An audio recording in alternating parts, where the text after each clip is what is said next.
Bonjour tout le monde et bienvenue à Balado Ludique, un podcast entièrement dédié aux jeux, plus particulièrement aux jeux de table et aux jeux de société.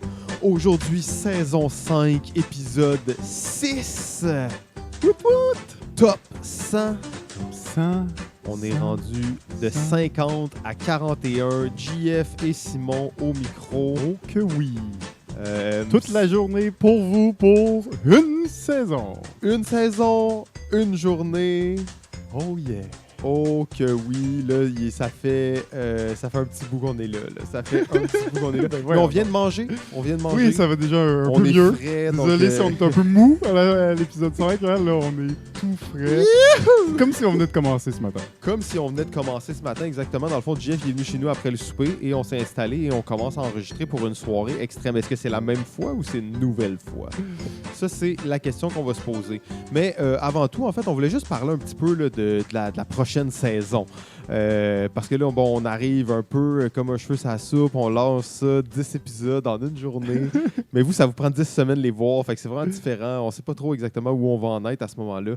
Mais sachez là, qu'on fait ça pour des raisons personnelles, mais on va revenir avec des invités très intéressants. Donc, on veut pas se faire d'ennemis avec tout ça, en fait. Hein? Non, c'est sûr que la liste est longue. Les gens, ça fait longtemps qu'ils attendent. On sait... Sur la liste d'attente depuis des années à passer en entrevue chez Balado. Mais votre nom est là et on les passe un après l'autre. Écrivez-nous si vous voulez être sur la liste. Ça va être cool parce que, en tout cas, on ne sait pas exactement où on va aller. Jeff veut pas vraiment que je parle de ça, mais moi, je veux explorer des sujets deep. Je veux qu'on parle pendant 1h30 d'un seul jeu vraiment obscur. Mais bon, ça sera à voir. Hein? Ça sera à voir. Si vous êtes pour ça, écrivez à Jeff. Dites oui, on veut ça. Écrivez-moi. C'est ça, je pense que là, on peut pas se permettre des épisodes d'1h30 toute la journée. On l'avait dit là, que ça allait diminuer un peu. Épisode 6, 7, 8, 9, ça va être des épisodes de peut-être 50 minutes pour aller directement dans le feu de l'action. Donc, on est là, le top 100, jeu 50 à 41 aujourd'hui. Comme à l'habitude, on va regarder le jeu qui est dans ce rang-là sur Board Game Geek. On va regarder et ensuite nos deux jeux dans cette position-là. On va en discuter un petit peu. Que des jeux, pas d'actualité. Que des jeux. Pur contenu. Pur contenu. On est à la moitié de la saison. Il nous reste 150 jeux à couvrir en 5 épisodes. On dit ça, c'est pas vrai parce qu'il y a des doublons, il y a des jeux qui se répètent et tout ça. On va voir si on pourrait se faire un deck d'auto-chess puis évoluer nos pièces. Numéro 50 sur BGG, Race for the Galaxy 2007. C'est quoi dire de plus sur ça? On ne peut pas aller en détail sur tous les jeux, des jeux qu'on a tellement parlé. Encore une fois, un classique de l'époque. Beaucoup de gens ont ce jeu-là comme un de leurs favoris parce qu'il y a une certaine complexité à l'intérieur. Moi, j'aimerais bien l'avoir dans mon top 100. Je pense que, encore une fois, c'est un problème de ce jeu ne se rend pas sur la table assez souvent. Oui, on lui reproche souvent d'être difficile à montrer, ou du moins, c'est difficile de commencer à jouer après, une fois que tu connais les symboles et la synergie des cartes. Ça va mieux, mais d'introduire un nouveau joueur est toujours difficile pour Race for the Galaxy. Donc, ça met peut-être un petit frein, mais c'est un jeu tellement classique auprès des gamers, des joueurs expérimentés, que je pense que c'est pas pour rien qu'il est encore là. Et on a vu d'ailleurs un petit peu plus bas son spin-off un peu avec les dés. Ouais, donc on sent quand même que le jeu a une importance. Là, les deux versions dans le top 100, c'est pas rien. Donc quand même un grand classique. Race for the Galaxy. De mon côté, numéro 50. Alors on est maintenant dans la crème de la crème et j'ai été avec un choix un peu... comme je vous dis, ça peut changer à n'importe quelle seconde hein, quand tu regardes ça, mais bon. Mais je pensais que c'était des choix épiques, là, vu que c'était le premier puis le dernier. Là. Non, fait que là, j'imagine que tu as fait une sélection. Là, puis, on va être flabbergasté puis tout. Là. C'est ça, Simon? Non, c'est pas ça exactement, mais je pense que c'était quand même cool de le mettre maintenant. C'est le jeu Mermise. Oh my God! What? Mermise? Je l'ai même pas mis dans mon top. Mermise. C'est un jeu 2012. C'est sorti. C'est un jeu de fourmis qui a... il a pas vraiment nécessairement réussi là, à passer l'épreuve du temps. On n'entend plus beaucoup parler. C'est un jeu qui a été quand même populaire vu que son thème était emblématique, mais on a perdu un peu sa trace. Ouais. Mais pour moi, ça reste quand même un des jeux très excitants de construction de réseau, en fait. On est des fourmis, bien entendu, et on va aussi évoluer là, nos technologies de fourmis, si on veut, d'une certaine façon. Un jeu, si je me souviens bien, ça fait quand même un petit moment, mais ultra serré. Ouais. Très peu de marge de manœuvre. Très peu de marge de manœuvre, très difficile de réaliser les objectifs qui te donnent des points en réalité. Tu pourrais tomber dans des pièges qui te font que tu n'as pas de chance de gagner aussi. Donc, il y a des petites problématiques peut-être au niveau du game design, mais il est cool. Il est vraiment cool comme jeu. Ouais, il est vraiment cool. Toi, c'est un jeu que tu as d'ailleurs. Ben oui, d'ailleurs, qui n'est pas dans mon top 100 parce que j'arrive pas à le mettre sur la table et à le faire jouer. Mais là, on se fait une partie. Là. Quand tu veux. Je l'ai proposé plusieurs fois dans les derniers temps. D'ailleurs, je voulais rejouer, voir si c'était si bon. Ouais. Mais, on est dû pour le réessayer. Parce que j'en garde des bons souvenirs, puis ça reste, la thématique est le fun. Tu sens bien là, l'évolution un peu de ton nid. J'aime bien la mécanique de ressources, parce que principalement, c'est des ressources. Chaque fois qu'on va placer des tuiles en jeu, on va placer des ressources sur ces tuiles-là, mais une fois que tu as été les collecter, ben, il n'y en a plus d'autres. Il n'y en a plus qui réapparaissent sur la tuile. Fait qu'il faut continuellement continuer à explorer pour continuellement avoir des ressources, pour continuer à évoluer. C'est une mécanique qui te force à explorer et à aller de plus en plus loin et à ne pas rester toujours dans ton coin. Donc, c'est parmi les choses. Ça reste un peu abstrait. C'est pas... le jeu il est assez bien fait que c'est une mécanique abstraite, mais qui te fait sentir que tu as ton nid, tu as plusieurs salles avec tes différentes fourmis là, qui ont différents effets. Mais ouais, OK. Ça me surprend. Non, okay. mais moi, j'ai toujours été fan de ça. Ouais, merci. Je ne m'attendais pas à ça. Nice. Bon, ben, c'est bon. Fait que c'était numéro 50, Mermies. Alors, pour moi, numéro 50, je suis allé avec un jeu peut-être plus emblématique, ou du moins... qui va faire plus l'unanimité dans nos tops. Et c'est le jeu Tale of the Arabian Night. Ouh, à la limite de la limite. À la limite. Là. Je sais. Donc, Tale of the Arabian Night, un jeu d'histoire principalement, hein, où on va se promener sur la map et notre but, ça va être de réussir à atteindre le nombre de points. Et je me rappelle plus bien, je pense que c'est de prestige et de... En tout cas, il y a 2 tracks de points. The Story. The Story, oui. Voilà. Et en début de partie, on va établir combien de points on doit atteindre de un et de l'autre track pour gagner la partie. Mais en gros, c'est pas un jeu que tu joues vraiment pour les points pour gagner. Ça va être vraiment un jeu que tu vas vivre pour l'histoire et pour connaître l'histoire que ton personnage va subir. Parce que c'est un peu un jeu que tu subis. Les événements. Donc, tu vas à chaque tour te déplacer, aller dans un nouveau lieu, il va se passer un événement, tu vas devoir faire un choix. Donc, tu vas faire une rencontre avec un troll. Alors, tu vas pouvoir essayer de lui parler, essayer de l'attaquer ou essayer de le charmer. Donc, il y aura plusieurs possibilités. Et selon ton choix, on va aller voir dans le gros livre d'histoire, dans les 1001 histoires, si on veut, et on va aller lire qu'est-ce qui se passe avec le choix que tu as fait. Et donc, vraiment un beau jeu d'exploration. Ça reste un jeu, hein, il y a une réédition en 2009, mais la première édition date quand même d'un petit peu avant. Tu sens un peu là, que les mécaniques sont pas tout à fait au goût du jour et tout, mais c'est un jeu vraiment que tu joues pour l'expérience narrative qui est superbe et le livre des histoires est tellement complet, il y en a tellement que c'est fou la possibilité d'histoire et de rejouabilité qu'il y a avec ce jeu. Donc, moi, je trouve ce jeu superbe. Alors, mon numéro 50, c'est Tales of the Arabian Night. Ouais, bon choix. On va y revenir assurément prochainement. Numéro 49. Du côté de BGG, en 49e position, on y va avec quelque chose d'assez unique. Keyflower. Keyflower, Richard Breeze. Dans notre groupe, en fait, c'est un jeu culte. Donc, je pense qu'on va juste le mentionner comme ça et on va pouvoir y revenir plus tard, j'imagine. De mon côté, en 49e position, un jeu qui a été pendant très très longtemps dans mon top 10. Dans mon top 10 à vie, pendant plusieurs années. Et à un certain point, je ne sais pas comment ça peut arriver, mais le jeu, quand je suis revenu à mes tops, a tout simplement été catapulté au 49e rang. Donc mais c'est quand même un jeu pour lequel j'ai beaucoup d'affection. C'est le jeu Ming Dynasty. Ouais. Très obscur, en fait, Très comme obscur. jeu. Ouais. Jeu de construction de routes, si on veut, à travers la Chine antique. Et jeu de majorité, quand même assez intéressant. Jeu de déplacement avec des cartes dans les mains. Il y avait beaucoup dans ce jeu-là pour l'époque, en 2007. Et c'est un jeu pour de vrai là, qui pourrait, mettons, tomber 15e si j'y joue là, et que j'ai une très bonne expérience de jeu. Mais sinon, il pourrait peut-être finir 90e. Mais À ce pour point-là. l'instant. Hein? Mais je sais pas, parce que le souvenir est un peu décalé. Mais Ming Dynasty, jeu très sous-estimé, ça demande une grosse capacité de réflexion pour optimiser tes trajets. OK. Donc ça, c'est très cool quand tu fais tes déplacements avec des cartes. À explorer, mais jeu un peu obscur, en fait. Ça va être difficile là, de... Il a perdu autant de positions à cause que ça fait longtemps que tu n'y as pas joué, j'imagine? Ou... C'est dur à dire, en fait. Peut-être que j'aime moins ce type de jeu. Ouais.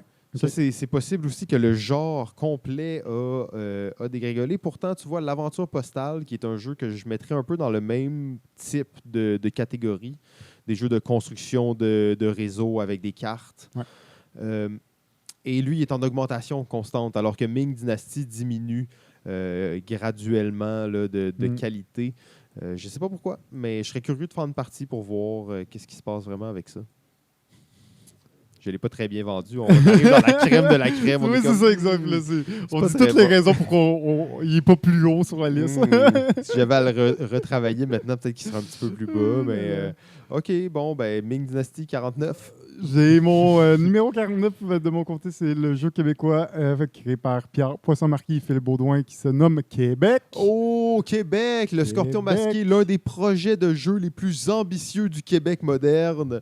Wow! Québec! Sorti en 2011. Québec, un jeu de majorité où on va construire, participer à la construction de la ville de Québec à travers plusieurs époques. Et il y a la mécanique de cascade qui le rend très original. Je pense qu'on en a quand même parlé beaucoup ici à l'émission. Ouais. On va pas passer beaucoup de temps dessus, mais c'est un De jeu... toute façon, on va en reparler. Hein. Ah, ben c'est ça. Mais c'est un jeu qui est... tu sais, nous, on aime ça en parler parce que c'est un jeu québécois aussi. Il y a une belle thématique, le fun, mais qui aura passé, grosso modo, inaperçu un peu, ou pas inaperçu, mais forcément en 2011 aussi, c'était une autre dynamique au niveau des jeux. Et donc, que nous, on continue à exiger, pas exiger, mais à demander L'édition 10 ans. l'édition de luxe, 10e adversaire, passé date, en retard, mais c'est pas grave, on la veut cette édition-là. Bon, ben on est rendu maintenant au numéro 48.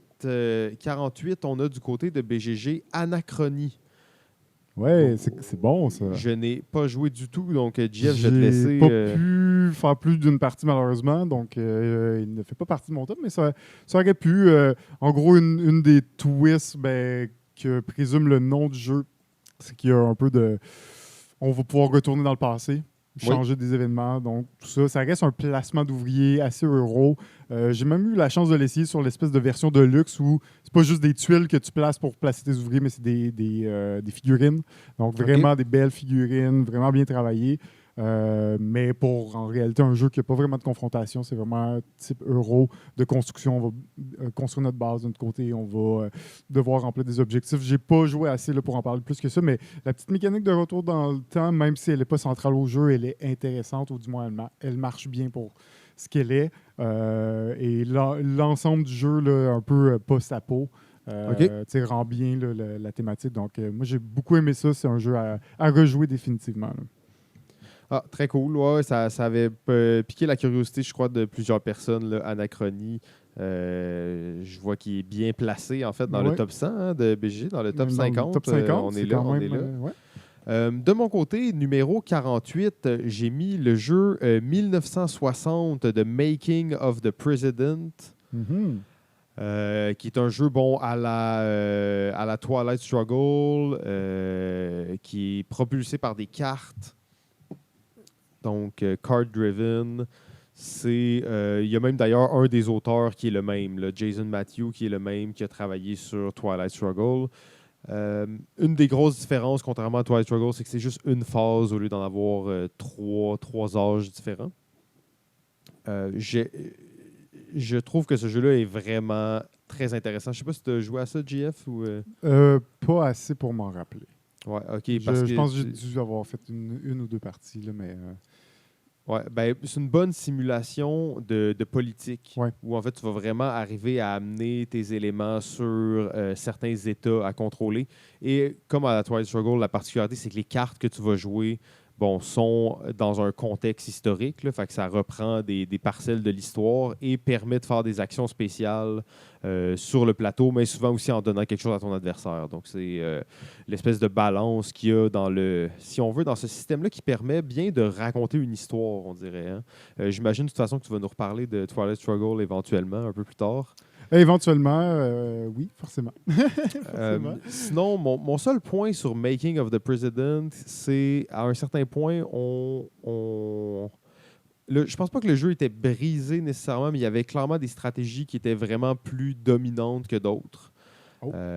Mais c'est un jeu qu'on a joué à peu près une trentaine de fois, je dirais quarantaine de fois, donc ce qui est quand même beaucoup pour un jeu comme ça. Mais moi, j'ai bien aimé ce jeu-là, en fait.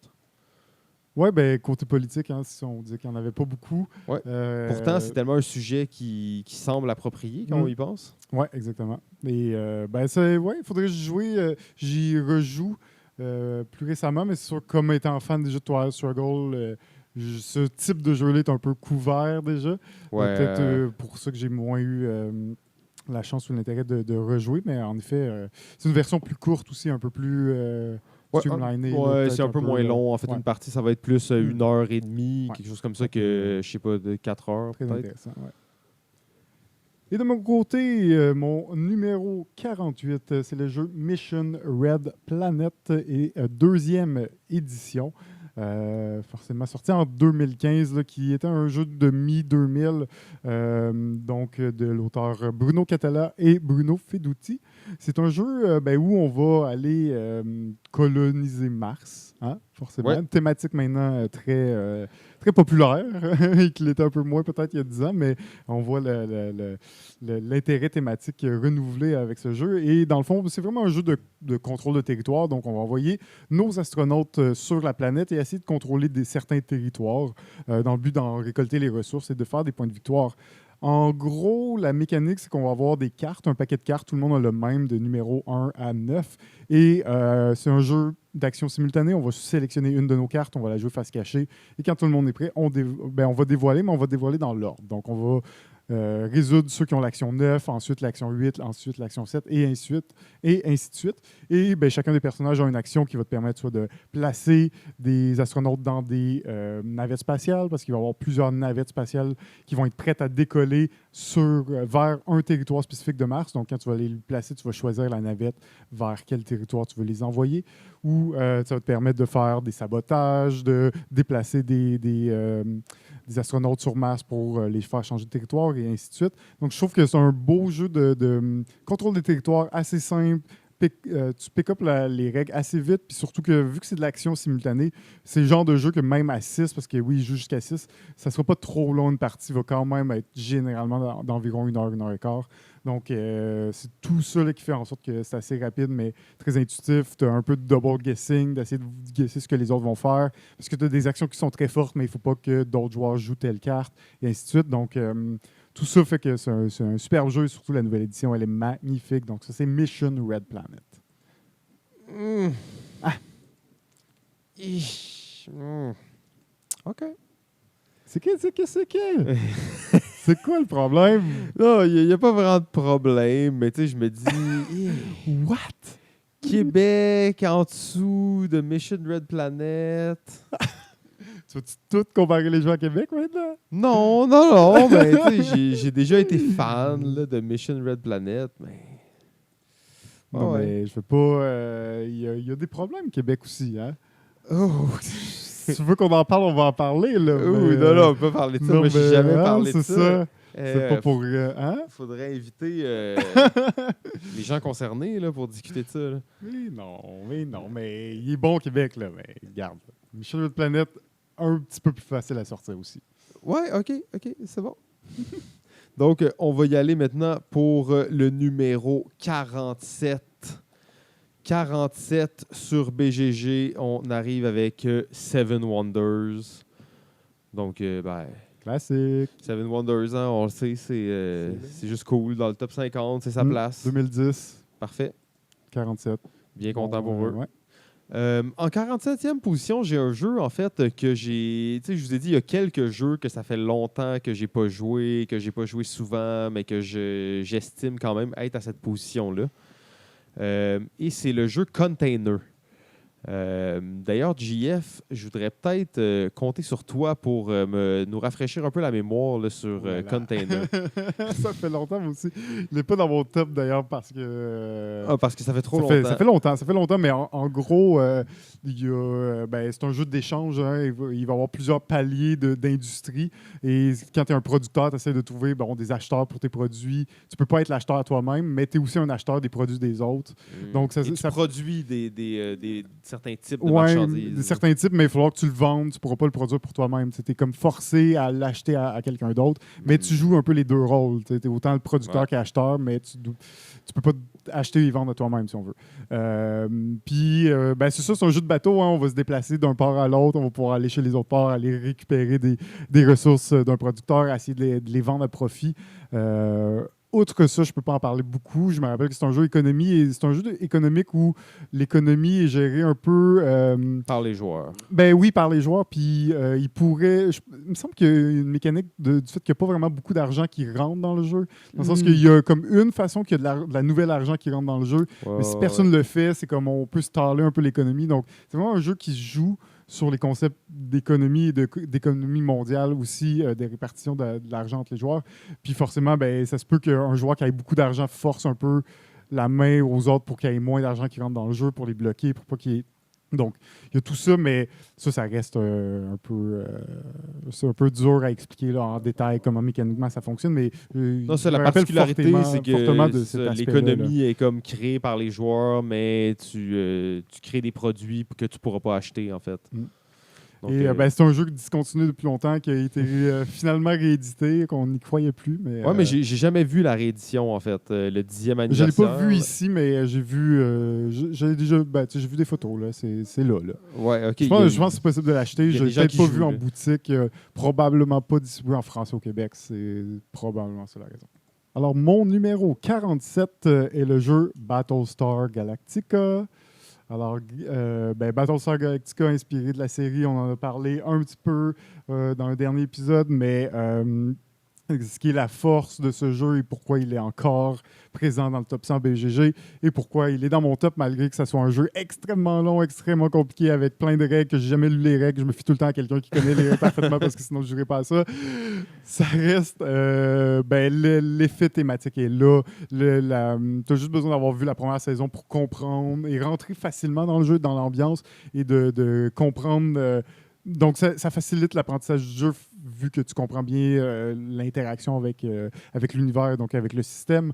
C'est un jeu, la particularité, c'est en plus d'être un gros jeu de stratégie coopératif de plusieurs heures, il y a forcément des traîtres, des méchants Cylons à l'intérieur de l'équipage. Et l'autre particularité, c'est qu'en début de partie, tu vas recevoir ton identité de personnage et ton identité secrète, à savoir si tu es un humain ou un Cylon. Mais en milieu de partie, tu vas recevoir une deuxième identité. Et tu pourrais devenir un Cylon parce que c'est thématique aussi. Donc, des gens qui deviennent des Cylons en cours de route. Ouais, qui ne l'étaient pas à la base. Et c'est très thématique avec les séries. Ça arrive dans ce jeu. Donc, tu sais qu'il y a peut-être 0, 1 ou 1 Cylon au début. Puis là, en milieu de partie, il pourrait toujours en avoir juste un, mais il peut en avoir jusqu'à 3. Bon, dépendamment, là, je ne suis pas sûr des chiffres à 100%, mais il y a vraiment ce côté où en milieu de partie, tu peux avoir vraiment été bon pour la mission, avoir été, genre, t'es rendu le capitaine du vaisseau et tout va bien, et tu deviens un Cylon du jour au lendemain. En même temps, être capitaine, Et devenir Silent, c'est la meilleure position. T'es en position de pouvoir, t'es en position de contrôle sur certains éléments. OK. Donc, il y a vraiment des rôles que tu donnes aux OK, aux personnages, aux joueurs. Généralement, c'est lié à leur fiche de personne. Si je choisis telle personne, il y a plus de chances d'être capitaine que d'être premier lieutenant, que d'être OK, ouais. voilà, tout ça. Après ça peut être voté entre nous, là, forcément. Ça peut être changé. Nous, on peut changer les rôles. Mais il y a certains de ces rôles-là que tu vas donner aux joueurs qui vont leur donner un privilège et de l'information supplémentaire. Donc, tu essaies de placer les bonnes personnes. Non, c'est pas ça si tu es un humain, sinon tu essaies de bien te camoufler et tu essaies de pas aller en prison, parce qu'aller en prison, tu fais pas grand-chose. Puis quand tu es un humain ou un silent, c'est un peu une perte de temps pour toi. Oh. Donc, il y a toute cette pression-là aussi. Là. Donc, c'est vraiment un superbe jeu. C'est pour ça qu'il se retrouve aussi haut sur la liste, donc numéro 47. Ouais, ben comme j'ai dit, j'ai pas joué, mais là, je vais peut-être pas me défiler la prochaine fois, mais que ça prend les gens. Là. Mais ça te prend la bonne personne personne qui connaît très qui a bien toutes le les jeu. extensions et qui connaît tout par cœur, puis qui a créé lui-même des fiches références pour aider pour aider les parties. Genre, Oh, puis oui. T'as joué avec des gens comme ça? J'en connais. Ok, Mais une ok. partie, c'était pas tant avec des gens comme ça, mais assez pour qui run les règles. Puis Ouais, que ça roule bien. C'est soit quand même pas si pire. Tu sais. Mais Parce oui, que il y en j'imagine a qu'au du monde final, comme ça. c'est pas si compliqué que ça. Non. Mais il y a beaucoup de procédures. puis- Beaucoup de petits détails. Ah, mais avec lui, si je peux faire ça, est-ce que je peux faire ça? Ah, je sais pas, on va aller voir. Tu sais. Puis là, c'est la petite règle de oui, tu peux faire ça, mais pas ça. Puis là, t'es comme fuck. Tu sais, c'est quand Ouais. même. Ok.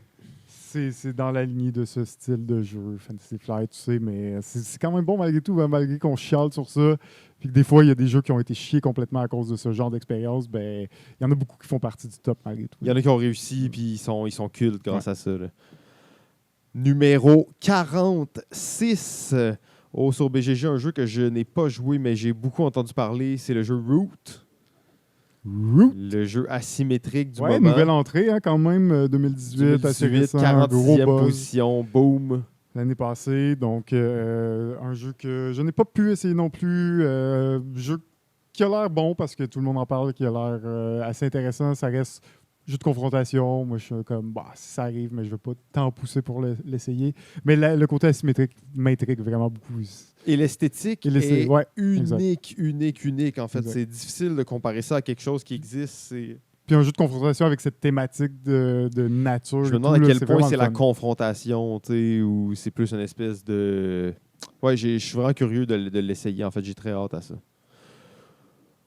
Pour ma part, en 46e position, c'est aussi une nouvelle entrée. En fait, c'est un jeu, je crois, qui va sortir à Gen Con et qui est peut-être probablement déjà sorti en Europe. C'est le jeu One Key 2019.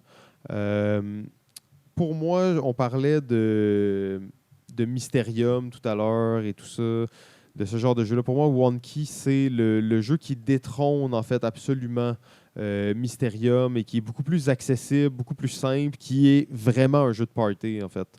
En gros, on aura encore une fois quelque chose d'assez similaire, un joueur qui va devoir faire deviner une énigme aux autres joueurs. Et tout ça se base sur un concept de dessin où on va, à la Dixit, encore une fois, on va vouloir faire deviner des dessins par d'autres dessins. Et finalement, ça ajoute à ça. Et là, je me rends compte, on parlait d'innovation, comment l'innovation vient d'un jeu. Ce jeu-là crée pratiquement rien de nouveau, mais amalgame tellement de choses entre elles. Parce que le dernier aspect du jeu, c'est un peu une espèce de profiler où on va faire de l'association en degrés à une image. On dit, disons, est-ce que cette image-là est proche de l'image qu'on cherche? Est-ce qu'elle est loin ou elle est comme entre les deux?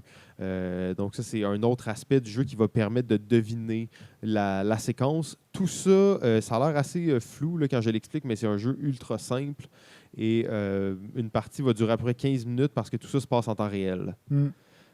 Donc, je vois que tu as l'air de pas nécessairement avoir tout capté. Je comprends que c'est difficile de l'expliquer. Oui, comme ça. mais tu l'avais bien expliqué la dernière fois aussi, puis je comprends. Ouais. J'ai hâte de jouer. Il était dans mes jeux à regarder à Gen Con. Pour vrai, il est pas probablement sorti ou plus disponible maintenant, mais j'ai bien hâte. J'ai bien hâte d'essayer je ça. vous le conseille fortement. En plus, au niveau visuel, c'est probablement un des plus beaux jeux que j'ai eu la chance de voir en fait dans le très, très, très beau jeu. Il y a des cartes, mais les cartes sont toutes découpées selon la forme du dessin. Fait que c'est le même papier qu'une carte, donc un petit papier cartonné assez mince. Mais la forme, ça peut être une espèce de forme de plante. Puis l'autre, c'est une forme de tasse. Puis l'autre, c'est une forme de bonhomme. Genre. Puis toutes les cartes sont comme ça, mais tu peux pas vraiment les brasser, mais tu peux quand même les brasser. Tu n'as pas besoin de les brasser, mais il faut que tu les piges quand même. Puis là, tu fais une pile avec toutes ces cartes-là. Quand tu les sors, sont toutes belles, découpées. Tu les mets sur la table. C'est vraiment magnifique, en fait. Là. Donc, One Key, un jeu à surveiller. Là. Moi, je pense que dans la lignée des jeux de party, des jeux de devinette, des jeux coopératifs, c'est un jeu qu'on va beaucoup entendre parler. Là. Alors, mon numéro 46, jeu de 2018 de Choisis et Coche. Choisis et Coche. Choisis et Coche, welcome! Welcome! Donc, welcome, qui est un jeu, c'est ça, Choisis et Coche. Hein, on parle souvent de... Ça ressemble beaucoup à la mécanique de roll and write qu'on appelait, mais dans ce jeu-là, il n'y a pas de dés. Ça va être les cartes qui vont décider des actions que tu vas pouvoir faire. En gros, on a 3 rues. On va devoir essayer de construire des maisons ou de peupler un peu ces rues et ces quartiers-là en construisant des piscines, en construisant des parcs, des clôtures, en faisant des lots de maisons, en montant la valeur des maisons et tout ça. Donc, c'est un jeu de construction de ville, on va se le dire. C'est quand même ça, malgré tout.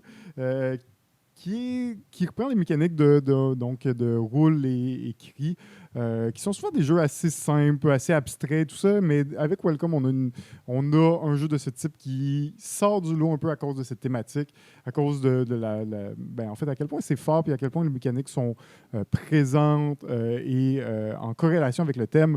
Comme on en parlait au premier épisode de cette saison, on parlait des différentes versions de Welcome. J'ai bien hâte de voir aussi à quoi ça va ressembler, quelles nouvelles mécaniques et dynamiques peuvent apporter les nouvelles versions. Mais Welcome pour moi, très bon jeu. C'est un jeu qui pourrait gagner des positions, dépendamment de si j'ai réussi à jouer à d'autres versions et tout ça, qui pourrait gagner en position avec les prochaines années. Mais un des meilleurs choisis et coche. Welcome. Oui, et je suis totalement d'accord avec toi. De toute manière, on va probablement pouvoir en rediscuter un peu plus tard, déjà qu'on en a parlé une première fois. On commence à avoir beaucoup de crossover. Là, hein? On arrive. Je pense qu'on va en avoir plus.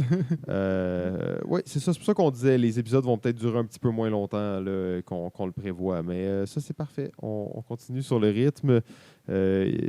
Numéro 45. Du côté de BGG, en 45e position, un jeu que je suis très content de voir là, c'est le jeu de cartes Android Netrunner. Netrunner, on le sait, un jeu culte des années 90, designé par Richard Garfield, qui a été repris par Fantasy Flight et qui est devenu un des des gros LCG de Fantasy Flight pendant les 4-5 années qui ont été actifs.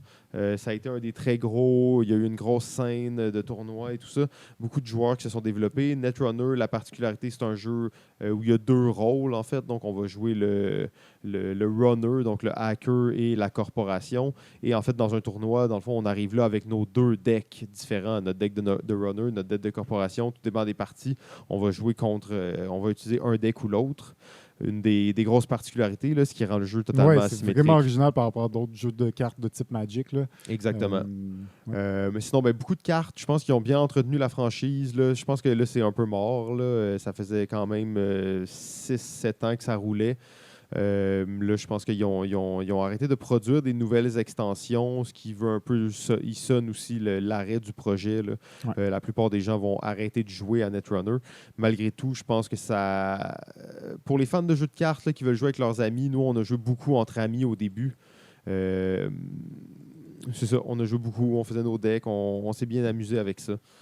Donc, Netrunner, bon choix pour BGG. De mon côté, et là, c'est le plus proche qu'on a d'une coïncidence jusqu'à maintenant, là, parce que moi, j'imaginais qu'il allait y avoir des moments héroïques là, où notre 30e position, c'était le même que sur BGG. J'espère juste qu'on en a prévu un. C'est sûr que ça n'arrive pas. Et dans le fond, en 45e position de mon côté, c'est le jeu Robot Rally. Pourquoi coïncidence? Bien entendu, Richard Garfield, c'est le même auteur. Ah ouais, tu vas chercher les coïncidences où il y en a. Hein? Ben là, c'est le même auteur. C'est le même auteur. Là. C'est quand même une bonne coïncidence. Là. C'est ça, donc le même auteur.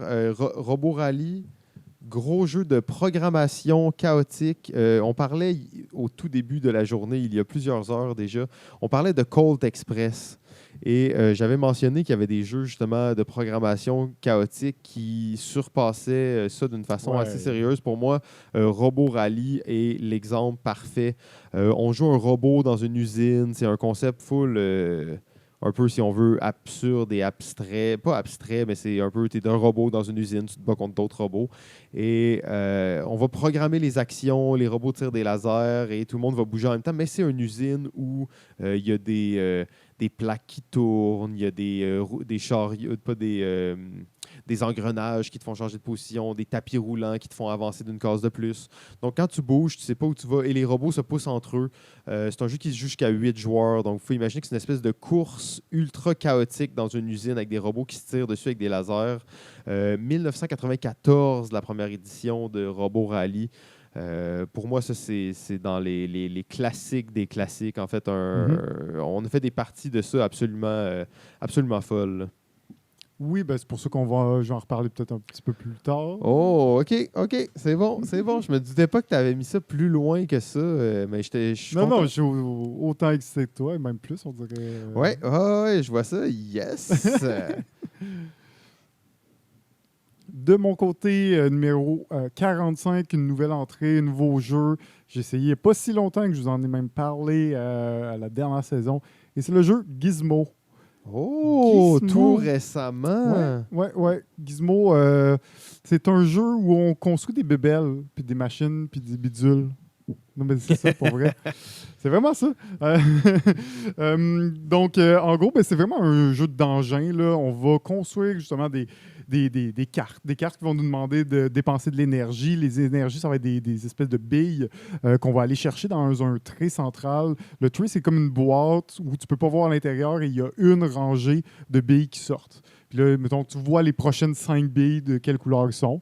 Fait que quand tu vas aller chercher des billes là, tu peux les prendre. Et quand tu en prends, forcément, avec la gravité, il y a des nouvelles billes qui apparaissent. Donc ça, c'est la mécanique de marché, en fait, qui est classique avec des jeux de cartes, mais là, ils l'utilisent avec cet engin-là, si on veut, juste en bout de carton et tout ça. Comme on avait déjà vu dans d'autres jeux. Potion Explosion. Potion Explosion, exactement. Mais là, on parle d'une seule rangée. Donc, il y a 5 billes ou 6 billes, et c'est les choix que tu as présentement pour quand si tu fais une action de sélection de billes. Donc, en gros, à ton tour, tu vas faire une des 4 actions possibles. Les actions possibles, ils sont marquées sur une petite plaquette devant toi. Et quand tu vas construire des bébelles, ces bébelles-là vont te donner des bonus à une de tes 4 actions. Donc, tu vas prendre cette carte-là, tu vas mettre devant toi, elle va peut-être te rapporter des points et elle va peut-être te permettre que la prochaine fois que tu vas faire l'action d'aller chercher une carte, là, tu as une action bonus qui te dit prends une bille en plus. Parce que la machine que tu as construite, c'est une machine de type prendre une carte, mais elle donne un bonus de billes. Donc, tu vas, avec les cartes que tu vas construire, tu construis ton engin dans le but d'être le plus efficace possible et de construire des engins de plus en plus difficiles et donc de faire de plus en plus de points. Je trouve que c'est une belle mécanique, c'est vraiment clever, c'est vraiment bien fait. L'ergonomie, il y a plein de symboles, mais tu les catches vite. Donc, c'était une entrée qui est montée assez élevée et j'ai hâte à mes prochaines parties. Donc, c'est le jeu Gizmo. J'en ai beaucoup entendu parler pour un jeu qui est quand même assez récent. J'ai vraiment hâte de l'essayer. Donc, oui, ça a l'air cool, en fait, construire des machines. Puis des bébelles. Ça a l'air hot. Numéro 44. BGG en 4e rang. On a le jeu 44e rang. 44e rang, excusez-moi. On a le jeu Clan of Caledonia. Clan of Caledonia. Jeu que j'ai vu beaucoup passer Gen Con il y a 2 ans, je pense. Mais j'ai pas eu la chance d'y jouer, malheureusement. De mon côté, en 44e position, le jeu Magic Maze. Sorti en 2017. Oh, bon choix. Magic Maze, un gros jeu là, coopératif dans lequel on ne peut pas parler en temps réel, qu'on doit déplacer des aventuriers dans un centre commercial, un jeu ultra chaotique. Je suis encore à la recherche de terminer la campagne complète du jeu. Malheureusement, je ne l'ai pas faite. Là, on faisait ça au travail avant l'arrivée d'AutoChess. Mais maintenant, sur l'heure du dîner, on est occupé à autre chose. Par contre, je trouve que c'est un jeu qui se déploie bien, dans le sens que les défis sont toujours de plus en plus grands et tu les découvres au fur et à mesure, puis c'est intéressant. Euh, pour moi, c'est un bon jeu coop de communication, mais tu peux pas parler. Ouais, c'est Euh, ça, c'est la grosse twist. Hein. c'est ça, exactement. Donc, je trouve que ça donne une dimension intéressante à ce jeu-là. Pour moi, le seul petit hic de ce jeu, c'est qu'il peut jouer jusqu'à 8 joueurs, alors qu'en théorie, il devrait seulement pouvoir jouer jusqu'à 4. Ouais, tant que ça. Ouais, c'est ça, exactement. OK, peut-être 5 là, si vous êtes vraiment motivé et vous voulez vraiment jouer ensemble, mais 4, je pense qu'on est dans le mieux. C'est des gros puzzles, ça rappelle beaucoup Escape of the Cursed Ouais. Temple, un jeu en temps réel où on veut Ouais. sortir, créer un labyrinthe, si on veut, puis essayer d'en sortir avec des tuiles qu'on va révéler en temps réel. Moi, j'ai adoré ce jeu-là, en fait, Magic Maze. Là. J'ai pas joué à l'expansion non plus, mais ça a l'air quand même assez intéressant. Hey boy. Bon jeu. Pour vrai, je sais pas pourquoi je l'ai pas mis dans mon top. Ouh! Mais en même temps, je l'ai pas joué autant que toi, puis forcément, j'ai pas fait beaucoup de parties. Mais ouh là là, Magic Maze, je vais y trouver un spot là, tantôt là. L'épisode Entre 10 deux là, épisodes. je vais y trouver un spot là, c'est correct. On va le placer. Non, mais il va falloir que je le considère mieux parce que pour vrai, je pense que c'était vraiment ça, c'est un oubli. Je l'ai pas considéré. Je suis pas sûr qu'il l'aurait fait quand même vu mon peu de parties dessus. Mais il aurait pu être proche, là. Et que, ben, au bout du compte, tu sais, je pense que j'ai juste comme fait quelques scénarios, mais j'ai pas été très très loin non plus dans les scénarios. Et faut dire que c'est un peu ça l'intérêt aussi. C'est pas juste de Ouais. faire le premier scénario d'introduction, mais c'est vraiment de voir le déploiement. Parce qu'en réalité, c'est un jeu vraiment simple quand tu fais la première partie, mais plus tu avances, plus il y a de règles, puis plus il y a de différences Ouais, exact. qui changent sa complexité. Hein. Qui change le jeu, et ben, absolument, tu as vraiment raison. Puis juste pour renchérir là-dessus, c'est que en réalité, ça prend à peu près 6-7 parties avant de commencer le vrai jeu.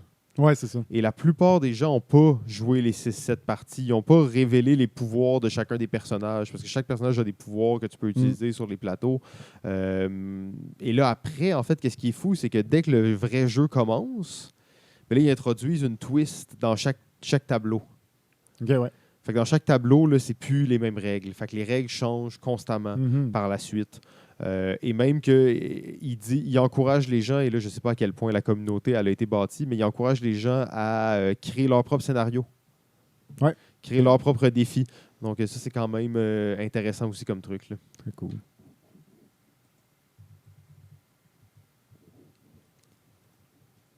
De mon côté, numéro 44, c'est le célèbre jeu Sherlock Holmes Détective Conseil. Oh! Et oui, Booyah! enfin sur la liste des jeux. Il a été nommé sur toutes les 3 listes. Là. Oui, c'est vrai, hein, déjà C'est un nommé sur les 3 triplet. Est-ce listes. que c'est le premier triplet de la soirée? Peut-être. Premier level 2 à Auto Chess? C'est vrai. Sherlock Holmes Détective Conseil, écoute, que dire de plus? Je pense qu'on en a parlé beaucoup. C'est un jeu 44. Malheureusement, je pense pas qu'il va gagner en position. C'est un jeu sur le déclin.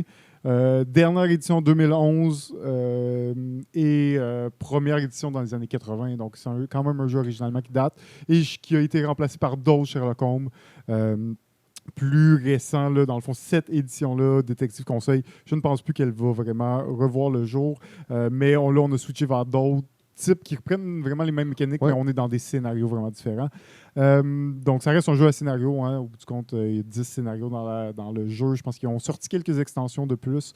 Mais vu la quantité de jeux dans ce genre-là et l'utilisation du numérique, qu'on va probablement voir plus tard avec nos jeux, mais je pense qu'il va rendre ce jeu-là peut-être de plus en plus désuet, même si je vais toujours avoir un petit coup de cœur pour ça, là, pour un jeu qu'on a quand même beaucoup joué et qui nous aura vraiment plongé dans l'univers à cause de sa densité de lecture et de sa profondeur là, de thématique et à quel point c'est envoûtant là, comme jeu.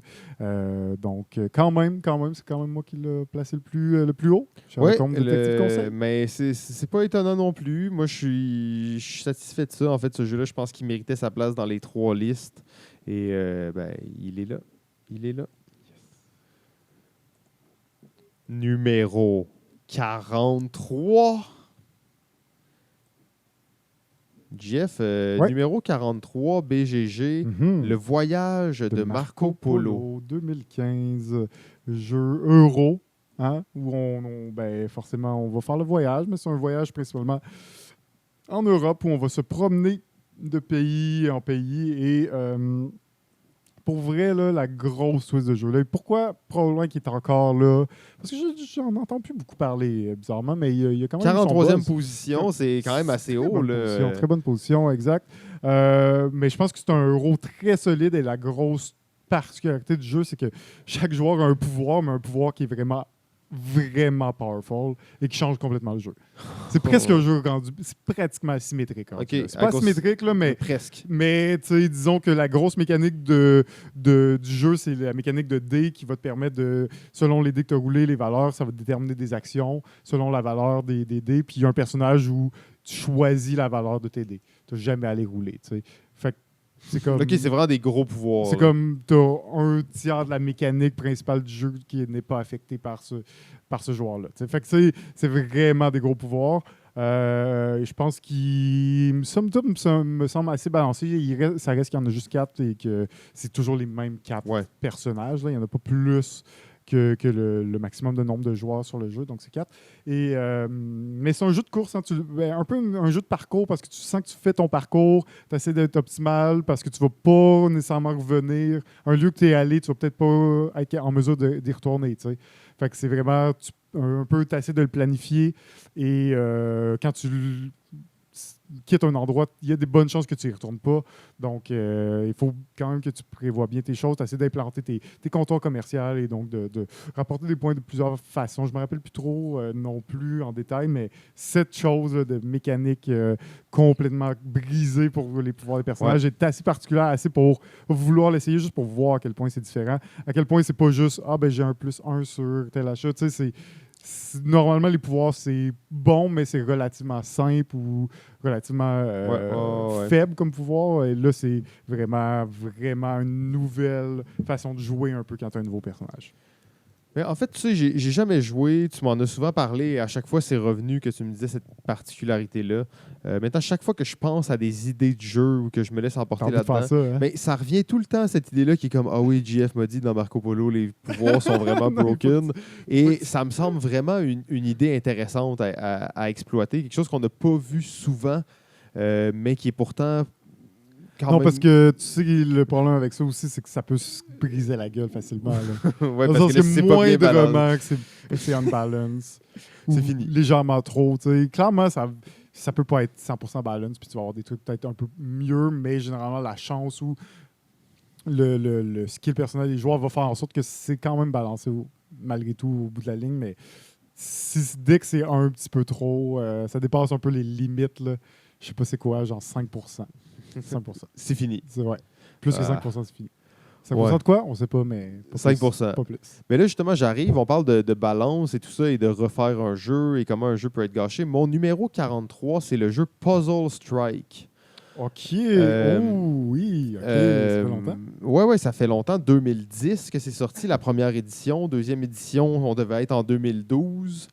Et bon, là, la troisième édition est sortie. Je ne sais pas c'est quand exactement, mais bon, on peut imaginer que c'est quand même plus tard. Donc, Puzzle Strike, c'est un bag chip building, un chip building. Donc, on va faire référence à un deck building, mais où on met des jetons dans un sac. Il y a plein de jeux qui ont repris ça par la suite, mais Puzzle Strike était probablement l'un des premiers jeux à faire ça.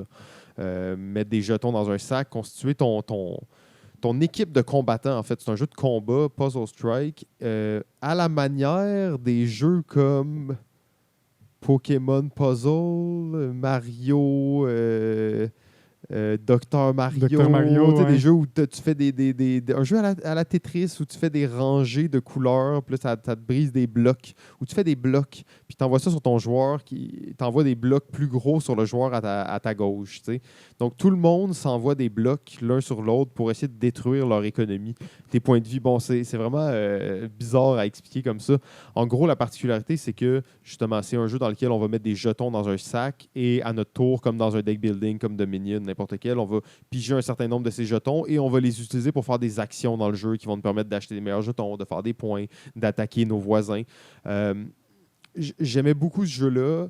Ce jeu-là, c'est fait par une compagnie qui s'appelle Sirlin Game. Sirlin Game.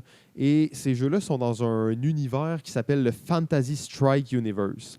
C'est tous les mêmes personnages qui reviennent d'un jeu à l'autre. Donc, il y a le jeu Codex, il y a le jeu Flash Duel, il y a le jeu Yomi, il y a le jeu Puzzle Strike. Et c'est toujours les mêmes personnages qui reviennent, mais dans des jeux. Ça, hein? L'idée est vraiment bonne, en fait. Par contre, ils ont une fâcheuse tendance à vouloir faire des deuxième éditions, troisième éditions du jeu. Okay. Qu'est-ce que ça fait au final là, pour un... Moi, je suis un joueur relativement compétitif. J'aime ces jeux-là pour leur aspect compétitif. J'aime ces jeux-là pour les maîtriser, améliorer mon deck, avoir des meilleures connaissances. Mais dans ces jeux-là, ils vont sortir une deuxième édition, mettons 1 an après, parce qu'ils se rendent compte qu'il y a 2 cartes qui ne sont pas bien balancées. 2 jetons qui ne sont pas bien balancés. Mais là, tu as la première édition. Là. Puis là, tu sais que ton édition n'est pas à jour. Là. Le jeu, il n'y a plus aucune valeur pratiquement. Fait que là, il faut que tu achètes une nouvelle édition pour 2 jetons qui sont plus bons. T'sais. Et là, ouais, c'est pas que ça, hein, complètement. Là. Ben, des fois, ça peut être tu plus. Peux pas juste c'est ça. Tu peux pas juste le printer ou acheter le 2 jetons. Mais tu sais, s'ils pouvaient juste vendre, mettons, un sticker, que tu colles, un autocollant que tu amènes sur tes jetons, que tu les mets à jour, peut-être, parce que Puzzle Strike, en fait, il y a eu 3 éditions. OK, ouais. Et je dirais pour un jeu complètement obscur que personne ne connaît, c'est quand même... C'est ça, exact. Alors funky, que c'est pas... Ils veulent vraiment être compétitifs, puis j'admire ça, mais à un certain point, ton jeu il a été relâché dans la nature. OK, peut-être qu'il va être un peu broken, mais au moins tes fans, il y a des moyens de continuer à ce qu'ils jouent. Malheureusement, c'est ça, en fait, le plus grand défaut de ce jeu-là, parce que, en plus, comme c'était sur des petits jetons, toutes les actions sont vraiment simples. Parce qu'il n'y a pas beaucoup de place pour écrire des actions. Mais tu as plein de personnages spéciaux que tu rajoutes dans ton sac, que tu piges chaque tour. J'avais beaucoup joué dans le temps et assez intéressant, un des premiers jeux à utiliser la mécanique là, de jetons dans des sacs, Puzzle Strike, en numéro 43. De mon côté, le numéro 43, c'est le fameux classique 2 joueurs Star Realm deck building. Ouh, Star Realm! Alors oui, que ce soit en vrai ou sur mobile, j'ai joué beaucoup. La version de base principalement est encore bonne, c'est encore bon, c'est encore toujours aussi intéressant de jouer. Après ça, à un certain point, je pense que c'est un jeu sorti en 2014. Il y a eu beaucoup de buzz et quand il est sorti, les premiers mois, voire années, on y a joué beaucoup. Oui. Donc, forcément, peut-être un petit peu moins là, dans mon top. Il aurait probablement pu être plus haut si j'avais fait ce top il y a quelques années. Mais encore là, écoute, top 50 au moins, c'est sûr. Un jeu deck building dans l'espace, un marché assez conventionnel. Hein. On est là, mais qui, on dirait, a rendu un petit peu plus connu la mécanique qui était connu certainement par Dominion, mais qui l'a rendu peut-être un petit peu plus popularisé vers les joueurs plus gamers peut-être, ou qui l'a rendu un petit peu plus connu. Oui, tu vois, pour revenir sur ce que tu dis là, moi j'ai l'impression, qu'est-ce qui a fait que ce jeu-là, il a été, mettons, aussi populaire, c'est qu'il prenait une mécanique qui était très peu axée sur la confrontation. Oui, il y a ça aussi. Et ils en ont fait un jeu de confrontation pure, uniquement 1 contre 1. Joueurs, ouais. Fait que tu allais chercher un nouveau public complètement qui n'était pas nécessairement exposé tant que ça aux jeux de confrontation, aux jeux de deck building, en fait. Donc là, il t'arrive avec un jeu ultra simple de confrontation pure qui marche très bien. Et je trouve que ça allait comme chercher un nouveau public et ça renouvelait le type de gens qui allaient jouer à ça. C'était pas les gens qui jouaient à Dominion nécessairement. Il y avait plus de gens qui découvraient ce jeu-là. Là. Et donc, il découvrait la mécanique de deck building. Oui, exact. Et lui, il était particulièrement bien fait, simple, accessible. Exact. Ça en a fait vraiment un jeu là, qu'on aura la chance de reparler un petit peu plus loin. Numéro 42. 42 du côté de BGG, Robinson Crusoe. Un méga co-op de Ignacy Cevicek, jeu polonais. Je dois dire, malgré tout, probablement le jeu d'Ignacy que j'ai le moins joué et qui m'emballe le moins, mais sur lequel j'ai lu des quantités et des quantités de pages parce que lui en a écrit énormément sur Robinson, Oui, sur le développement du jeu. sur le développement du Si jeu. vous avez fait des lectures de son roman, d'ailleurs, dans la dernière saison où on a pu voir un petit peu Absolument, comment il avait comment développé il a ça. développé. Ouais, Et super intéressant. il y a vraiment un souci de l'histoire, de la narration, du feeling qui est embarqué. Et j'ai joué quelques fois les premiers scénarios tout juste, là, mais à chaque fois, c'est un gros jeu narratif, un gros jeu coop avec beaucoup d'affaires à faire, compliqué, il faut que tu sois alerte. C'est du lourd, c'est du très Ouais. lourd en fait. Mais oui, ça marche très bien. Il n'est pas dans mon top, simplement parce que étant trop massif, j'ai pas pu le jouer. Je ne sais pas s'il serait dedans, mais c'est très, très massif. De mon côté, le numéro 42, on va être ailleurs. Ailleurs, c'est le jeu Kingdom Builder. Ah ouais! Kingdom Builder, OK. gagnant du Spiel en 2012. Kingdom Builder, selon moi, un jeu sous-estimé, un jeu qui a été mal jugé et par les gamers et par les joueurs plus casual. Parce que c'est un jeu qui s'adapte parfaitement aux deux, mais il n'y a aucun des deux groupes qui y joue.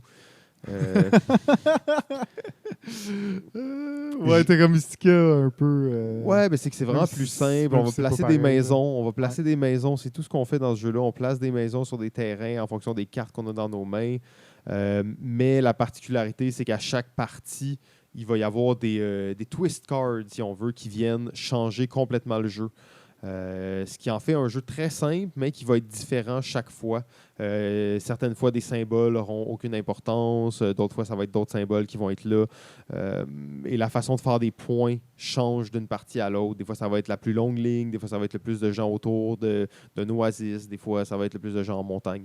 Donc, il y a plein de façons différentes de faire des points qui vient en fait donner... Ce jeu-là, j'ai pas joué énormément non plus. Là. Fait que je sais pas, après 20 games, si on a encore le sentiment que ça se renouvelle, mais après 3-4 parties, je trouvais encore que c'était intéressant. Là. Ouais, facile à prendre en main, très intuitif. Ça reste un jeu thématique assez, peut-être simple. Dans le sens Ouais. que tu sais, ça reste. On fait des points, on place des maisons, mais c'est pour optimiser ta façon de faire des points. Tu sais. Fait qu'on n'est pas dans le jeu de civilisation non plus. Euh, Pas fait partie de mon top, mais c'est un bon jeu. Je serais prêt à refaire des parties, mais encore là, je me questionne sur la rejouabilité sur ça, en effet. Je suis pas sûr à quel point après 20 parties, parce que tu n'as pas tant de cartes qui te déterminent comment tu fais Qui des points de change. victoire. Ouais. Là. Mais je sais qu'il y a des extensions. Oui, Là, c'est ça, puis- exact. Il y a des gros. Il me semble que j'ai vu une big box, là, Kingdom Builder. Ouais. Donc, Puis ça, il doit y avoir plein de petites choses oui. qui viennent avec ça. Qui si fait t'es que rendu ça là, va être- là, les extensions peuvent valoir la peine, j'imagine, absolument.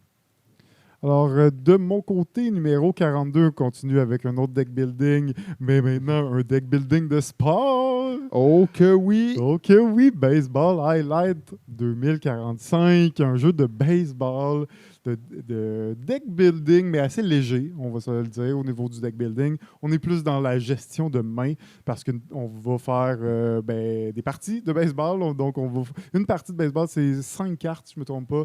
Donc, et ce que j'aime du jeu, c'est qu'il prend des façons très raccourcies pour simuler une partie. Donc, il ne Absolument. nous force pas à passer, tu sais, qui n'est pas à cheval sur les règles du baseball. On fait 9 manches, une manche est longue, tout ça. C'est une game, c'est 5 cartes. On joue à tour de rôle. Quand tu joues ta carte, tu joues de l'offense et de la défense en même temps. C'est pas parce que je viens de faire un coup sûr que tu n'es pas en train de faire un coup sûr en même temps, dans le sens que c'est un peu abstrait. Donc, ils ont rendu les règles un peu abstraites, mais ça rend le feeling du jeu. Tu vois, tu as ton petit plateau avec avec le marbre, puis les buts, puis tu déplaces tes coureurs sur les buts. Puis c'est tellement bien fait, je trouve, cette adaptation-là. La partie deck building vient entre les parties. Donc, une partie normale, si je ne me trompe pas, on va faire plusieurs parties de baseball. Là. Et ça va être un 4 de 7, si je ne me trompe pas, ou quelque chose comme ça, premier à 4 victoires, tout ça. Et entre chaque partie, utilisant les joueurs qu'on a utilisés et qu'on a joués durant la partie, ben, ces joueurs-là, en plus d'avoir une valeur offensive, ben, ils ont une valeur d'argent. Donc, si ils nous permettent d'acheter des cartes pour la prochaine partie. Donc, on va avoir un marché de joueurs autonomes. À la fin de la partie, on va acheter un nouveau joueur. Et ce qui est le fun, ben, c'est que ces joueurs-là, on les met sur le dessus du paquet. Donc, garantit qu'à la prochaine partie, ces joueurs-là sortent. Et c'est Belle petite attention. Et ben, l'autre truc, c'est que c'est un jeu de baseball. Si tu rentres des joueurs dans ton équipe, tu dois en retrancher vers les mineurs. Et ça, donc, c'est une mécanique souvent qui est une action. Dans Star Realm, c'est une action de défausser des cartes et tout. Là, c'est automatique. Dès que tu en achètes, tu dois en retrancher. Donc, comme ça, tu as toujours le même nombre de cartes. Ça marche bien dans ce système-là. En plus d'être thématique, ça marche bien pour garder des paquets assez minces et l'épurer assez rapidement. Écoute, Baseball Highlight, si vous aimez moindrement un peu le baseball, deck building, c'est le jeu à essayer. Mais à culpa, je suis plein de remords. Quoi? Non, tu l'as pas oublié. En fait, c'est bizarre parce que je me rappelle pas c'est quoi ma réflexion exactement sur pourquoi il est pas là. What?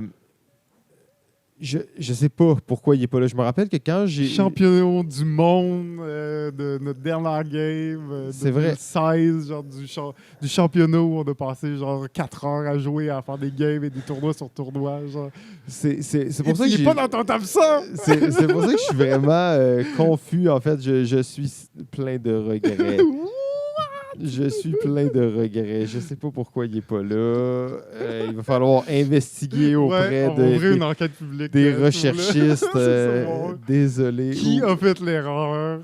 OK, là ça nous prend un coupable. Ça nous prend quelqu'un. On a besoin de couper une tête. Bordel de merde. Je prends une note. Donc, Baseball Highlight. Mais bravo, JF. Bravo, JF. Oh, je suis pas tout seul à en avoir oublié un, moi.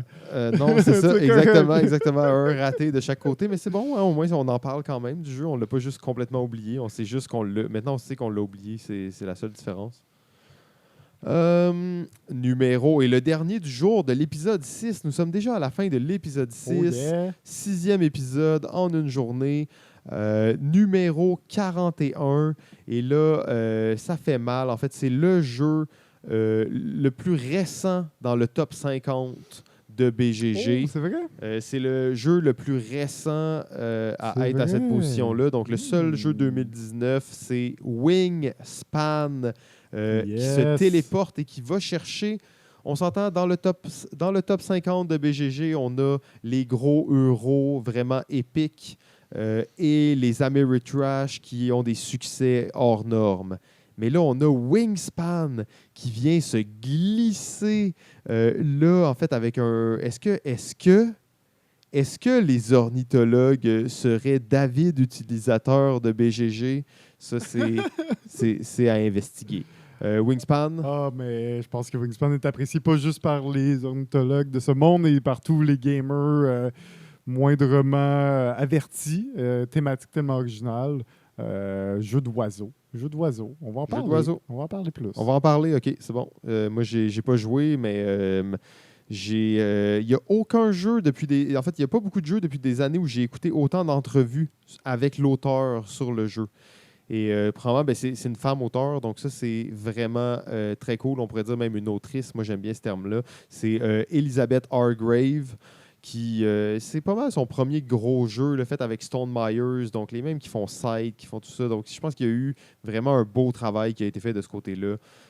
Une belle production de... Exactement, un jeu. Ça fait quand même comme 4 ans qu'elle travaille sur ce jeu-là, avant qu'il sorte dans la forme qu'on le voit là. Donc, en tout cas, moi j'ai très hâte de jouer. Là. Je pense que c'est le genre de jeu qui pourrait vraiment bien fonctionner dans mon groupe.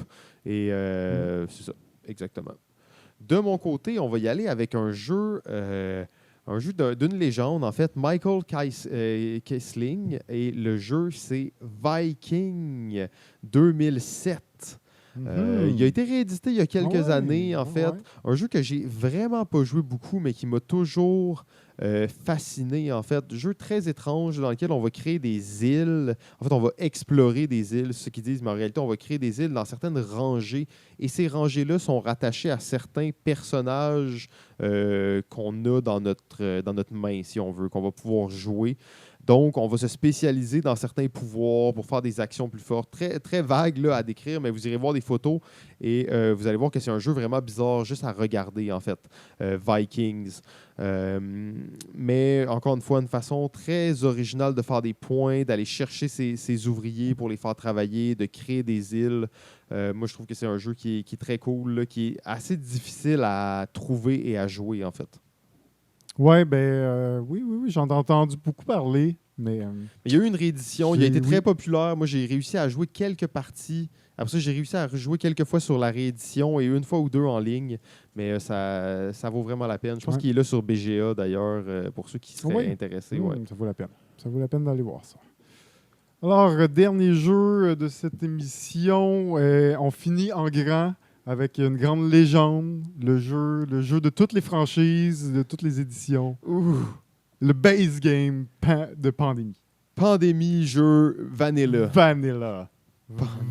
2008. 2008. Ben oui. Ben écoute, je pouvais pas le mettre. C'est un jeu que je serais prêt à jouer, que je serais prêt... Forcément, je l'ai un peu trop abusé, peut-être, ce jeu-là, avec les Legacy, tout ça, et les différentes autres versions.